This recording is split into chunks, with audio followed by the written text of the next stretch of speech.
Alors bonjour, je Bonjour. commence par vous remercier beaucoup d'avoir accepté de participer au projet Cœur en Liberté. Votre participation est très appréciée. Merci beaucoup. Ça fait plaisir. Alors je commence par vous demander votre nom, s'il vous plaît. Je suis le père Pierre Dufour de la communauté des Pères de Sainte-Croix. Alors, je commence par vous demander, ça fait combien d'années que vous faites partie du clergé maintenant? Oh, j'ai été ordonné dans la communauté des Pères de Sainte-Croix en 1962. Aujourd'hui, j'ai plus de 80 ans et je suis encore très actif. Bon.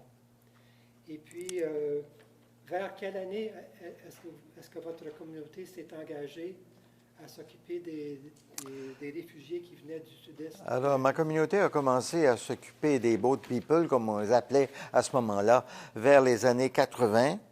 Et j'ai joint l'équipe des pères, des frères et des sœurs de Sainte-Croix qui s'étaient déjà engagés. Ils étaient au nombre d'une trentaine.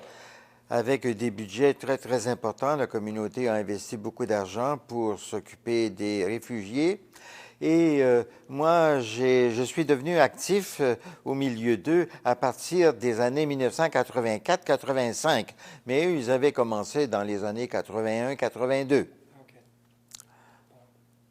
Bon. Avez-vous des mémoires parce que à ce moment-là, il y a 25-30 ans, les médias parlaient beaucoup des guerres dans l'Asie du Sud-Est. Avez-vous des mémoires de cette période? Oui, j'ai des mémoires de cette période puisque pendant cette période, j'ai eu l'opportunité d'aller travailler en Asie.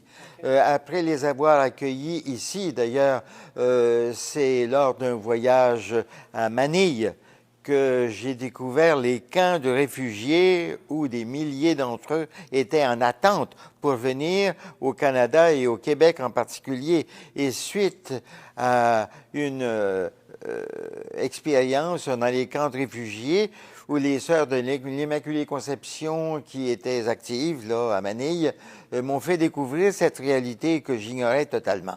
C'est à partir de ma découverte des camps de réfugiés et de ces milliers de Vietnamiens qui attendaient un pays d'accueil, un lieu d'accueil, que j'ai décidé de m'investir pour m'occuper d'eux au Québec lors de mon retour de cette année sabbatique, puisque de formation, je suis pédagogue.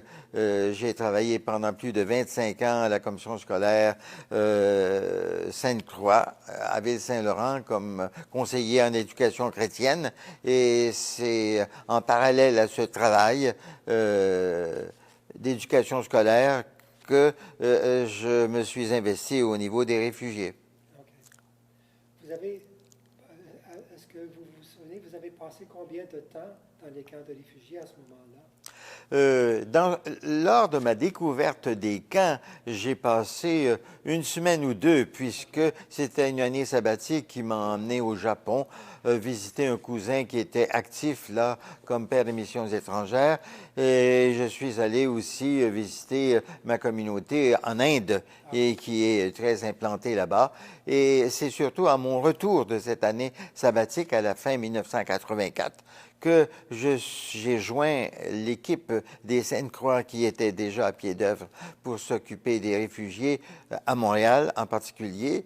Et donc, je suis devenu très, très actif à partir de 1984 et surtout en 1985 où nous avons ouvert une maison d'accueil pour les accueillir, puisque la plupart d'entre eux, les hommes de 18 à 30 ans, étaient seuls et ils avaient besoin d'un encadrement. C'est pas facile de vivre seul.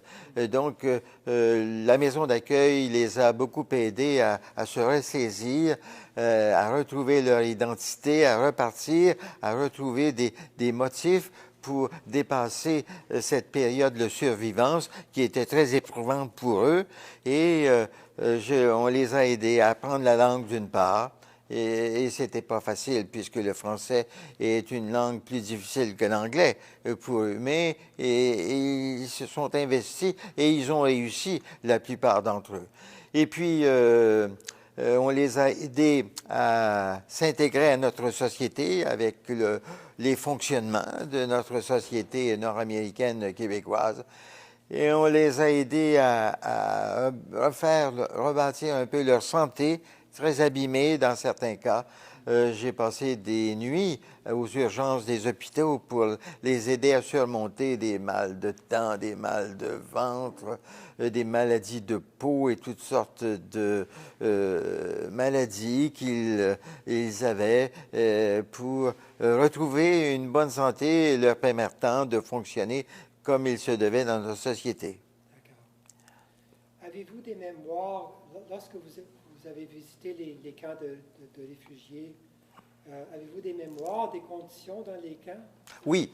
Alors, puisque par la suite, après 5-6 ans de travail auprès d'eux à Montréal, alors nous avons senti qu'on était limité dans notre possibilité de leur apporter une aide vraiment qui répondait à un besoin profond, puisqu'on connaissait très peu leurs antécédents. Oh, bien sûr, ils nous parlaient de leur pays d'origine, et dont ils étaient très fiers, mais leur vie dans les camps était tellement éprouvante qu'ils en parlaient peu. Pour certains, c'était une honte d'en parler, sachant qu'ils étaient des survivants. 50% d'entre eux ont péri en mer. Et c'est grâce à toutes sortes de combines qu'ils ont réussi à survivre. Donc, j'ai décidé d'aller voir les conditions de vie dans les camps, en particulier à Bangkok et surtout à Hong Kong. Et alors là, ça m'a permis de comprendre vraiment ce qu'ils ont vécu dans les camps. C'était vraiment des conditions de survivance. Ils vivaient dans les camps avec une portion d'une poignée de riz par jour, avec l'équivalent d'un doigt de poisson séché ou de viande séchée. Vous comprenez que dans ces conditions, plusieurs mouraient dans les camps. Et c'est les plus forts, bien sûr, qui arrivaient à survivre pour trouver un pays d'adoption. Donc, ce séjour dans les camps a été très bénéfique pour les aider encore davantage, connaissant tout ce qu'ils avaient vécu dans le passé. D'accord. Alors, si j'ai bien compris, à un moment donné, votre communauté s'engage à accueillir les réfugiés ici à Montréal. Pouvez-vous décrire comment la communauté s'est prise pour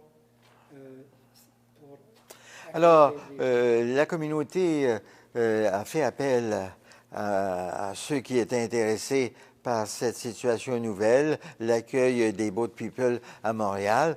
Donc, une trentaine se sont engagés avec, bien sûr, des budgets en conséquence pour les parrainer et leur venir en aide matériellement, en plus de l'accompagnement personnalisé.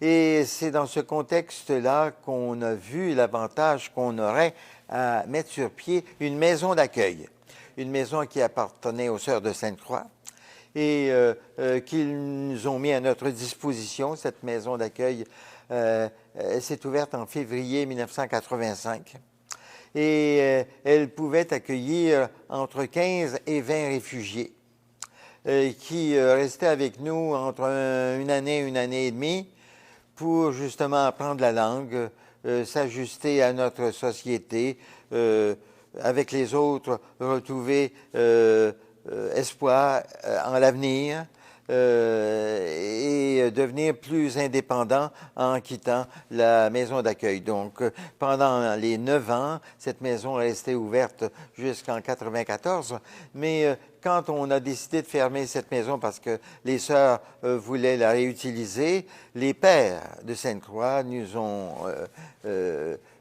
mis à notre disposition une autre maison sur la rue Barré qui a fonctionné pendant 3 ans. Et on a continué le même travail jusqu'au moment où j'ai été nommé curé à la paroisse de Saint-Laurent. Donc, j'ai quitté ce travail direct auprès des réfugiés à ce moment-là. Mais depuis ce moment, j'ai toujours gardé des liens avec eux, surtout dans le temps des fêtes. Ils sont reconnaissants et ils veulent nous montrer leur reconnaissance, nous dire merci. Ils viennent nous voir. Ils nous invitent souvent chez eux. La plupart maintenant sont mariés, ont un travail qui leur permet de venir, de vivre très convenablement. Ils ont des enfants, ils bâtissent une famille. Donc, ceux qui les ont aidés au départ, ils sont heureux de les accueillir à nouveau pour poursuivre leur aventure. Okay. Alors, comment est-ce que la communauté s'est organisée pour accueillir les réfugiés? Est-ce que vous aviez des relations avec Immigration Québec à ce moment-là? Oui. Plusieurs communautés. Nous, on a travaillé avec les Jésuites en particulier pour accueillir les jeunes dans notre maison d'accueil. Alors, c'est Immigration Québec qui nous proposait des jeunes à venir chez nous, les Jésuites aussi, et bien sûr avec les jeunes qui venaient chez nous, ils assuraient une somme d'argent pour qu'on s'occupe d'eux. Et c'est ainsi qu'on a pu vivre convenablement. Mais c'était des conditions de vie très précaires et très limitées. Inutile de vous dire qu'on ne mangeait pas de la viande tous les jours. On avait une cuisinière vietnamienne qui venait préparer les repas sur semaine. Les fins de semaine, c'était plus de la nourriture québécoise parce qu'il fallait qu'ils s'habituent à notre nourriture. Et petit à petit, ils l'ont fait. Mais nos conditions de vie étaient simples. L'esprit, par contre, était merveilleux, puisqu'il voulait profiter de la vie et tout ce que la société pouvait leur offrir à ce moment-là. Et l'esprit dans la maison, surtout pour souligner les anniversaires, pour souligner les fêtes nationales de leur pays ou chez nous. C'était très joyeux et on avait beaucoup de visiteurs, bien sûr, avec leur séjour à Montréal. Ils accueillaient d'autres réfugiés qui arrivaient. Ils faisaient connaissance avec d'autres réfugiés qui étaient déjà là. Ils étaient heureux de se retrouver et la maison d'accueil, eh bien, servait de lieu de rencontre pour plusieurs qui vivaient à Montréal et qui voulaient rencontrer d'autres qui faisaient à peu près le même cheminement. D'accord. Alors, sans doute que vous avez passé du temps avec ces jeunes hommes qui sont venus s'installer Oui, à la maison d'accueil, moi, j'étais surtout présent le soir et les fins de semaine. Okay.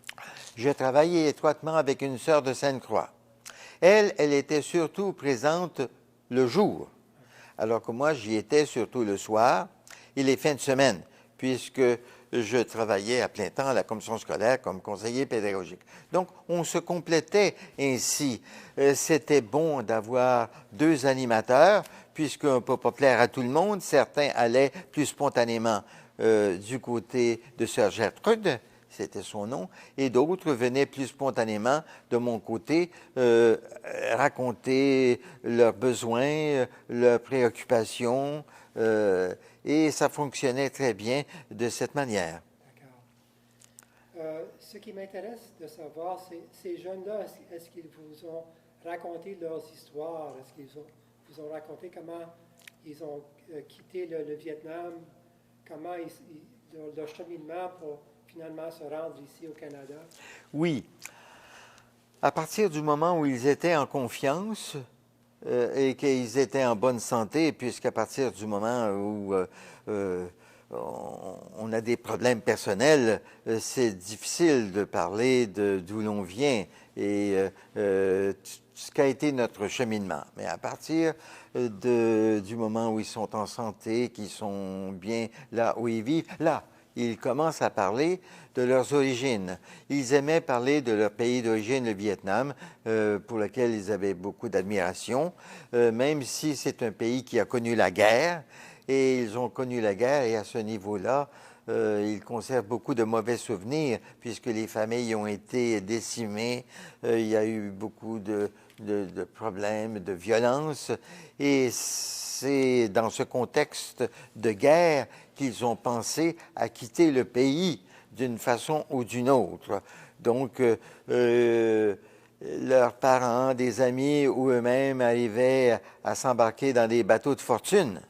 et ils ont tous quitté le pays de cette façon-là. C'est ce qui explique que plusieurs sont morts en mer. Les bateaux étaient plus ou moins sécuritaires. Ils nous racontent davantage l'aventure qu'ils ont connue dans ces bateaux-là.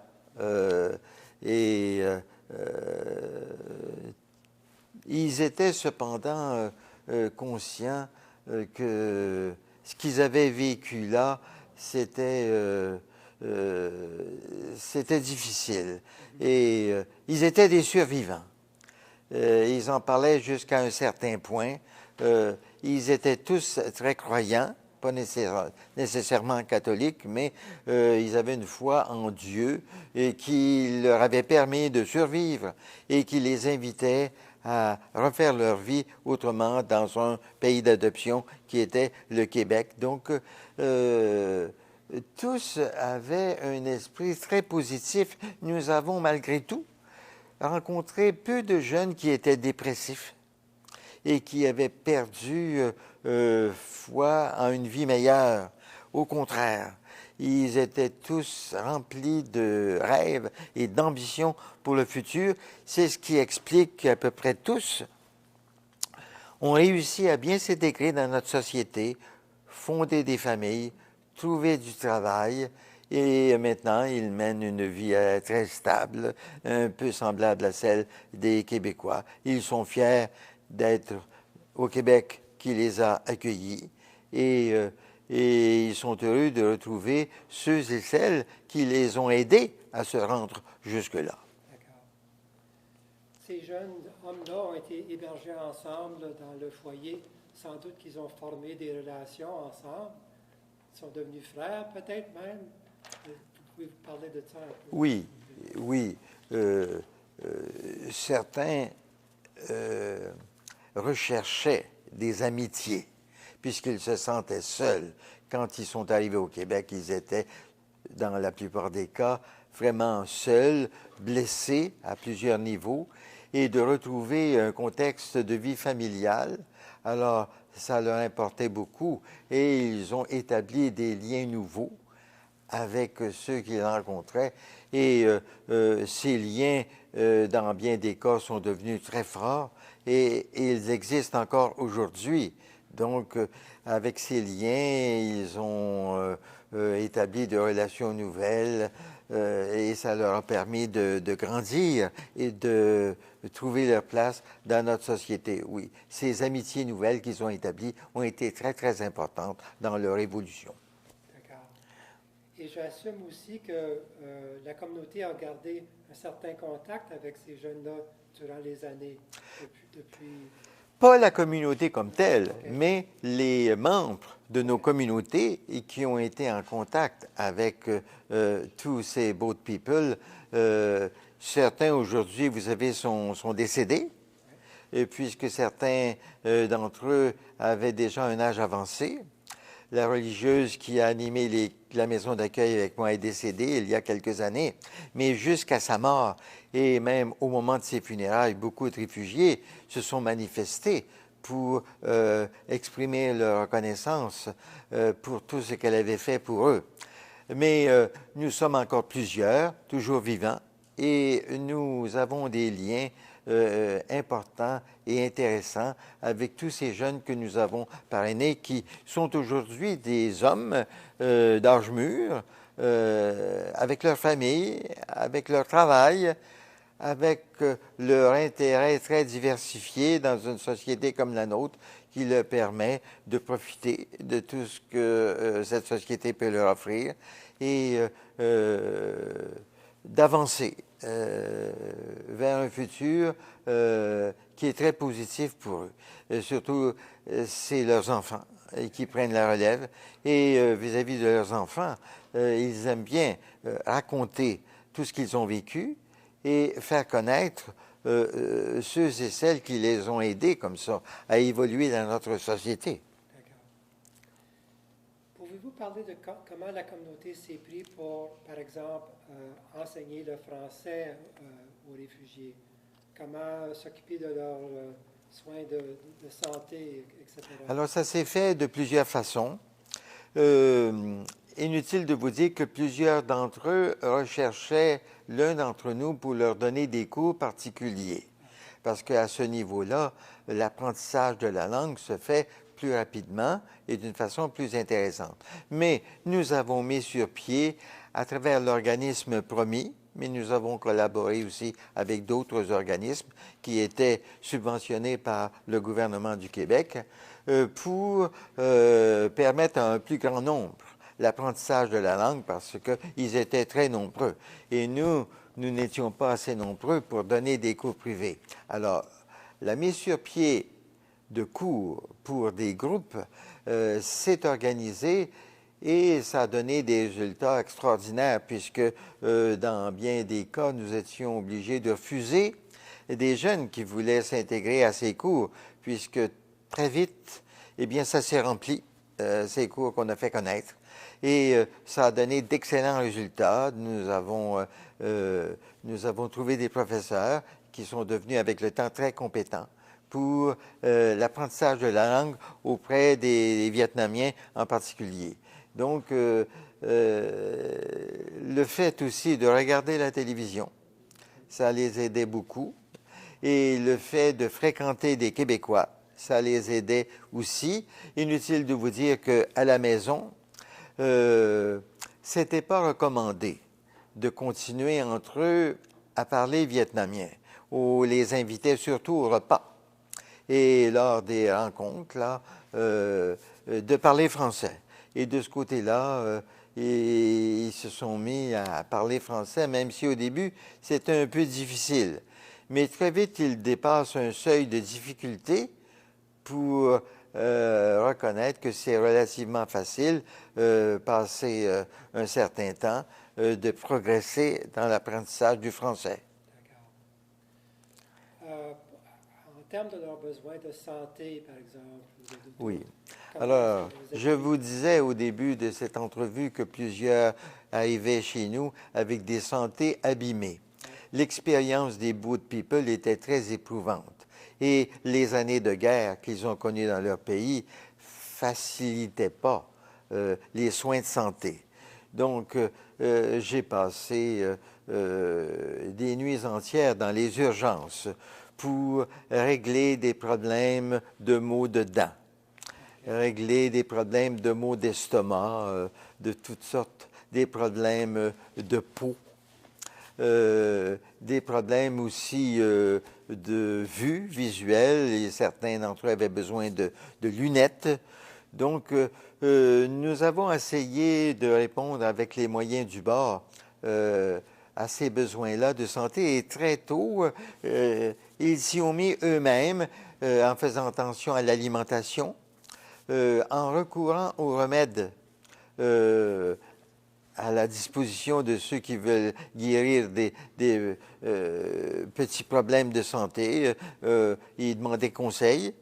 J'avais des amis médecins qui venaient aussi pour nous aider dans les choses qu'on pouvait facilement soigner. Hein? Donc, on a mis beaucoup d'énergie à rétablir leur santé pour plusieurs d'entre eux. Et ils le reconnaissent. Aujourd'hui, ça faisait partie de l'adaptation à notre société. Eux qui arrivaient après des années de guerre, encore une fois, des années de périple en mer, où la vie les avait beaucoup éprouvés. Est-ce que la communauté s'était engagée envers ces jeunes en termes de la recherche d'emploi? Non. Au contraire, on voulait qu'eux-mêmes développent des moyens pour trouver un emploi accordé à leurs possibilités. On leur disait, hein, essayez d'identifier vos points forts. Et de ce côté-là, certains orienteurs, on les ont aidés à trouver ce qu'ils aimaient, ce pourquoi ils étaient plus à l'aise et dans quoi ils réussissaient davantage.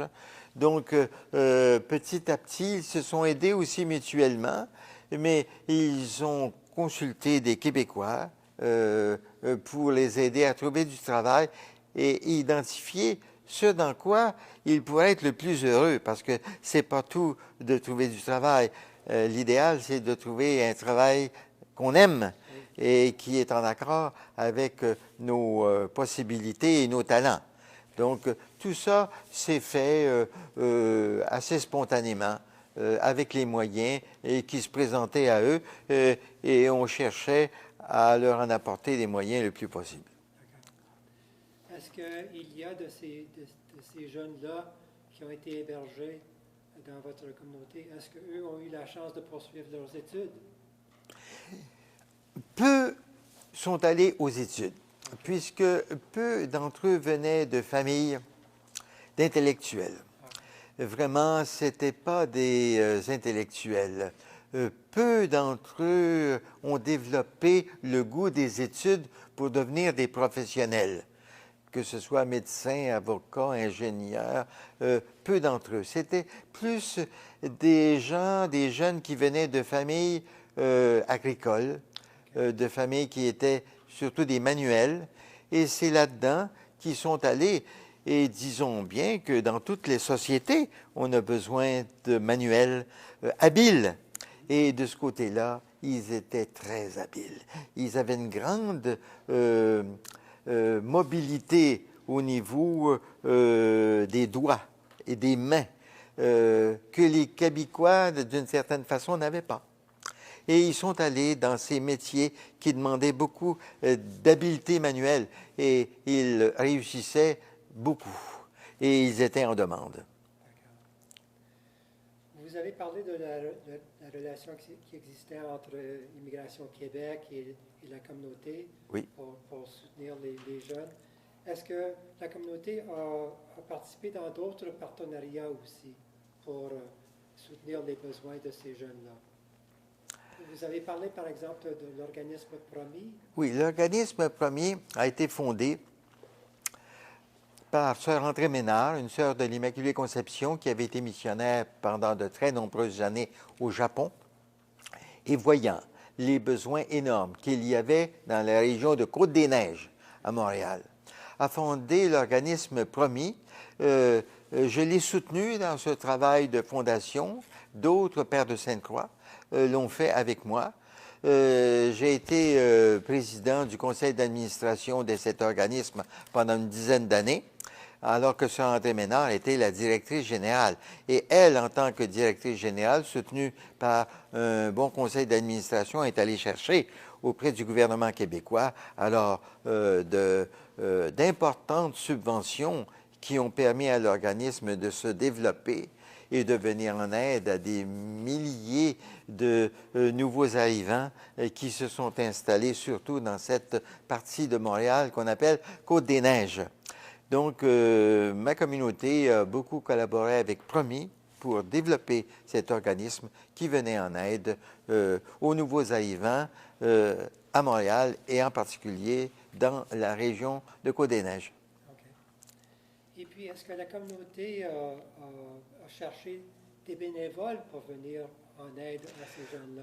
Oui, elle n'avait pas tellement besoin d'en chercher puisque les pères, les frères et les sœurs de Sainte-Croix qui étaient engagés avaient des amis, avaient des parents à qui ils ont parlé de leur travail. Et ceux-ci, spontanément, ont dit, peut-être qu'on pourrait se joindre à vous pour les aider. Et beaucoup de bénévoles, de nos amis laïcs, de nos parents, se sont joints à nous dans ce travail d'accueil. Et inutile de vous dire que ça a apporté à notre travail une dimension très intéressante et très efficace. D'accord. Est-ce que la communauté a eu la chance de fêter l'expérience d'avoir aidé les réfugiés durant les années? Oui. Alors, chaque année, pendant qu'on était actif auprès d'eux, il y avait des rencontres, surtout à l'occasion des fêtes de Noël et du Nouvel An. Mais même une fois qu'on a eu fermé nos maisons d'accueil Alors, une fois par année, on les convoquait à des rencontres. Chacun apportait un plat à partager avec d'autres. On tirait des cadeaux qu'on distribuait gentiment aux uns et aux autres, et surtout aux enfants qui se joignaient aux familles. Les familles grandissaient. Donc, on a toujours eu, et encore il y a 3 ans, à l'Oratoire Saint-Joseph, l'Oratoire Saint-Joseph qui est animé par les Pères de Sainte-Croix, nous avons eu une rencontre très importante qui a réuni plus de 350 d'entre eux avec leur famille, puisque c'était un désir exprimé par plusieurs qui liaient cette rencontre. Inutile de vous dire qu'on a mis 2 ans à préparer cette rencontre. Ce genre de rencontre se prépare de longue date. Il faut essayer de contacter la plupart d'entre eux qui sont rendus maintenant loin de Montréal et les amener à Montréal pour cette rencontre et préparer un peu le contenu de cette rencontre qui était surtout une rencontre de partage, partage de nourriture, partage d'expérience et ça faisait une journée très, très remplie et on repartait avec des éléments nouveaux pour poursuivre la vie déjà commencée au Québec. Je ne veux pas oublier de vous demander, au moment de votre engagement envers les réfugiés qui sont venus au Canada, qu'est-ce que vous saviez au sujet des Vietnamiens à ce moment-là? Moi-même, je savais à peu près rien. Je vous ai dit que c'était tout à fait inattendu, ma découverte des camps à Manille en 1984. Mais à partir de ce moment, je me suis intéressé à la situation des Boat People. On en parlait de plus en plus dans les médias. Et là, j'ai commencé vraiment à m'intéresser à eux, à connaître un peu mieux ce pays qu'on appelle le Vietnam et les autres pays autour. Et j'ai progressé énormément dans mes connaissances concernant le Vietnam et l'évolution de ce pays en Asie du Sud-Est. J'ai eu l'occasion, d'ailleurs, d'y aller à 2 reprises, puisque accueillant des jeunes comme ça, certains, 2 d'entre eux ont eu des accidents graves à vélo. Ils n'étaient pas habitués de faire les stops au coin des rues. Et ils étaient happés par des voitures. Et 2 d'entre eux sont devenus handicapés à 75%. Ils ont été pris dans des maisons qui s'occupaient d'eux. Ils recevaient des subventions du gouvernement puisqu'ils étaient déjà citoyens canadiens. Et leur situation d'avenir était un peu déplorable, puisque ces 2 jeunes ne maîtrisaient pas encore la langue, et loin de là. Et surtout, ils ne pouvaient plus fonctionner dans notre société, donc ils étaient condamnés de rester en institution toute leur vie et de rester seuls, sinon la visite de quelques années. Alors, on a pensé qu'il valait mieux les retourner dans leur pays, au sein de leur famille. Alors, nous les avons accompagnés pour qu'ils retournent au Vietnam et on a continué à leur acheminer l'argent qu'ils recevaient du gouvernement et qui leur permettait là-bas de vivre beaucoup mieux, même s'ils étaient handicapés, mais aussi de faire vivre leur famille avec l'argent qu'on leur envoyait. Okay. Alors, à l'époque, quand vous étiez engagé envers les réfugiés qui s'étaient venus s'installer au Canada, étiez-vous au courant des autres projets que l'Église catholique Oui, et très vite, on s'est intéressé à ce qu'il se faisait ailleurs. En particulier en France. La France a été très sollicitée par la venue des Boat People. Donc, en Belgique, dans bien d'autres pays qui a accueilli des Boat People, nous avons établi des liens pour s'entraider mutuellement et observer ce qu'ils faisaient ailleurs. ça nous permettait nous-mêmes d'être inspirés pour faire des choses qui allaient les aider davantage. Donc, avec le temps, on s'est intéressé à ce qui se faisait dans les autres pays auprès des Boat People et nous-mêmes, ça enrichit notre travail. L'autre question que je voudrais vous poser, c'est les jeunes qui sont arrivés ici au Canada, j'assume qu'ils étaient plus ou moins préparés là, pour venir s'intégrer au Canada à ce moment de leur arrivée. Ils étaient plus ou moins préparés, mais ils étaient des survivants Okay. qui voulaient refaire leur vie. Hein. Pour certains, s'intégrer à notre société québécoise, c'était plus difficile. Pour d'autres, plus facile à cause de toutes sortes de facteurs qui entrent en ligne de compte. Mais disons que dans l'ensemble, ils ont assez bien réussi leur intégration. Et aujourd'hui, on le reconnaît que le peuple vietnamien qui est venu au Québec s'est bien intégré à notre société et à tel point maintenant que certains d'entre eux sont actifs, écrivent des livres, font des expériences qui viennent nous enrichir dans notre cheminement social. Donc, l'intégration des Vietnamiens à la société québécoise s'est reconnue comme assez réussie, mais justement parce que plusieurs Québécois se sont investis pour les aider à s'intégrer dans notre société et en travaillant de bien des façons auprès d'eux. Donc, aujourd'hui, les résultats sont évidents. Alors, j'assume qu'il y a une association vietnamienne à Montréal. Oui, il y a une association vietnamienne.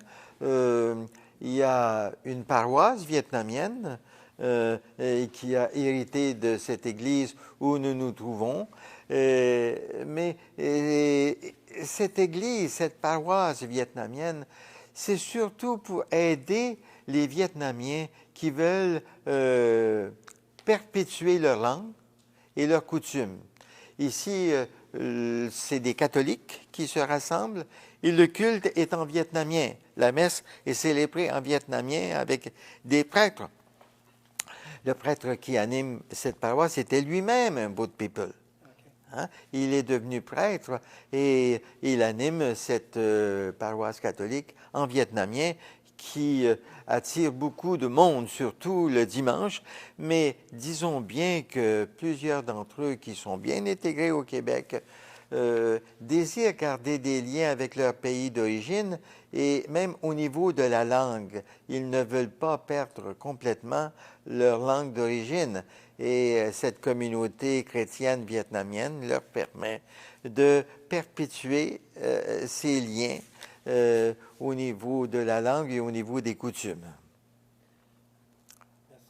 Alors, jusqu'à date, ou en 2019, est-ce que vous êtes approché pour parler de vos expériences, d'avoir côtoyé les... Très peu. J'étais même surpris de votre sollicitation, de votre demande. Mais en même temps, j'étais réjoui. Je me réjouissais qu'on s'intéresse encore à eux. Mais je constate que très peu le font. Mais de plus en plus de Québécois découvrent ce qu'on a fait pour eux et établissent des liens avec eux. Inutile de vous dire que les Vietnamiens intégrés dans un travail et dans des maisons, là, établissent des liens nombreux avec les Québécois qu'ils côtoient, aussi bien au travail que là où ils habitent. Ils ont beaucoup de voisins québécois qui comptent beaucoup pour eux. Donc, ils ont des amis et des parents vietnamiens qu'ils continuent de fréquenter, mais ils s'ouvrent d'une façon merveilleuse à la société québécoise et qu'ils admirent dans bien des cas et dont ils sont heureux de faire partie. Ça, c'est évident. finalement, un des buts de ce projet, c'est d'une façon, enseigner la jeunesse du Canada ou leur informer de cette époque dans l'histoire du Canada. Si on vous approchait pour partager vos pensées à cette jeunesse-là, qu'est-ce que vous voudriez partager avec eux? Comme j'ai fait avec vous, je participerai facilement, puisque ça m'a beaucoup apporté personnellement de travailler avec eux. Ça a ouvert mon univers intérieur et ce partage m'a permis de vivre un accomplissement que je n'aurais pas connu sans eux. Donc, les valeurs qui étaient les leurs sont devenues un peu aussi les miennes. Et d'avoir connu et d'avoir collaboré avec les Vietnamiens qui venaient chez nous, c'est très enrichissant. C'est très gratifiant. Sans doute, je continuerai de le faire jusqu'à ma mort. Ils font désormais partie de ma vie. On tient les uns aux autres réciproquement et ça va continuer comme ça, j'en suis sûr. D'accord. Alors, en 2019, vous êtes maintenant responsable de l'Oratoire Saint-Joseph, si En 2019, maintenant je travaille toujours à l'Oratoire Saint-Joseph du Mont-Royal, mais pendant 6 ans, j'ai été le vice-recteur. J'ai tenu le poste de vice-recteur. Et les Vietnamiens, plusieurs d'entre eux sont venus me visiter à l'Oratoire Saint-Joseph. Plusieurs d'entre eux aiment venir à l'Oratoire Saint-Joseph et de savoir que je travaillais là désormais, ils étaient heureux de me retrouver et on a passé de bons moments ensemble. J'anime une maison aussi où vit une douzaine de religieux à la semi-retraite. Je fais encore du travail en paroisse, occasionnellement, selon les besoins. Donc, malgré l'âge, le travail ne se fait pas mourir. Au contraire, ça nous tient bien actifs et je suis heureux de la situation qui est la mienne. D'accord. Bon. Alors, merci beaucoup. J'ai beaucoup apprécié votre Plaisir. ce que vous avez partagé. Plaisir.